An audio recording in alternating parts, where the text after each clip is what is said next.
Смотрите, Hyundai Solaris. Сейчас заведу машину, заверещит что-то. Пшикну ВДшкой на внутреннюю часть ремня, на ручейки, и пройдет.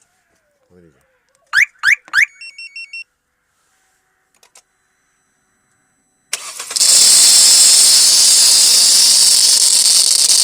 Легонечко. Ну, посильнее, чтобы...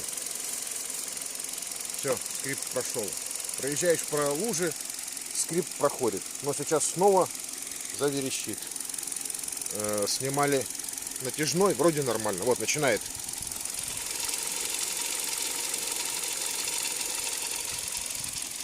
Заказал ремень и подшипник. Делаем ставки, господа.